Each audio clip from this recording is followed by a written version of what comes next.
Welcome to Storytime with Raccoon. We explore stories that may or may not be real, but are comically funny at times, and retell them raccoon style.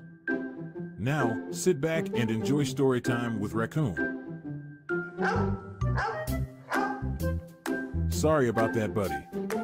Let me rephrase that. Welcome to Storytime with Raccoon and Clifford. Was that okay? 'Twas the night before her big move, when all through the house, nothing was happening because she was such a louse. The boxes were packed in the living room with care, in hopes that someone would help her out of there. Her poor cat was crying and wanted some food, but Boo Boo didn't care, she wasn't in the mood. She was in her moo-moo and her big black ball cap and had just logged on TubeU to cry and to yap. When on the TubeU platform there was such a chatter, she logged off of her live stream to see what was the matter. Away to the comments she clicked in a flash, gulped her drink and listened to the Boo Boo bash. The comments on the screen of the newly produced live gave Boo Boo the boo-hoos and she broke out in hives. When what to her wondering eyes should appear, but people with the truth that was hard for her to hear. With a few people chatting she pondered real quick and knew in a moment they were part of Troll Team 6. More rapid than eagles she knew she was to blame, and they whistled and shouted and called her some names.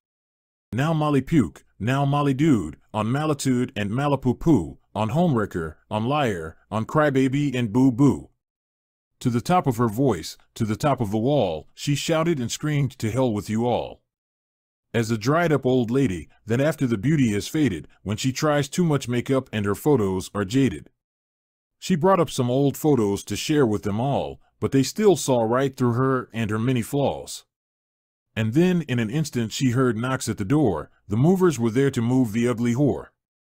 As she drew in her head and was turning around, they dropped a big box and it fell to the ground. One mover was dressed all in fur, from his head to his foot, and Boo Boo wondered what was under his suit. She walked to the truck and jumped in beside him and sat there and looked with her ugly horsey grin. His eyes, how they twinkled, his dimples were bare, his hand had a wedding band, but she didn't care. She flirted and grinned and she invited him to her new little place, the tiny house of Boo Boo. The man he was married and told Boo Boo no, but she still didn't care, she wanted him so. He told her to stop, or he would put her out of the truck, but she just looked at him like she wanted to fuck. He noticed she had a broad face and a big round belly that shook when she laughed like a bowl full of jelly. She was chubby and plump, and had a droopy tail, and the man looked and he laughed at her and said, "No way in hell." They got to the tiny house and the movers were busy, moving boxes and furniture, and her mind was in a tizzy. She got settled in and turned on her computer, and put out her fake silver and her best-looking pewter. Pulling up a live stream she begins to send, invites for the party to her only 2 friends. She waited and waited and waited some more, but nobody wanted to visit the whore. Her tiny house was on the edge of a cliff, and she jokingly said that her house would fall off of it. Then one day it happened, her dreams they came true, her town had an earthquake, and the house of Boo Boo had fallen to pieces, just like her life. She wasn't a homemaker and would never be a wife. She moved back to Zona where she had come from, and she still acted stupid, fragile, and dumb. She continued to play the victim at hand, and she wished that she could get her a man.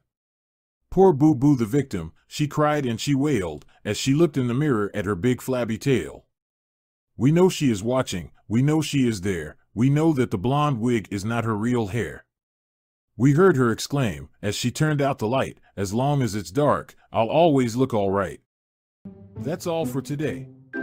Come back soon when we listen to another exciting tale from Raccoon's library.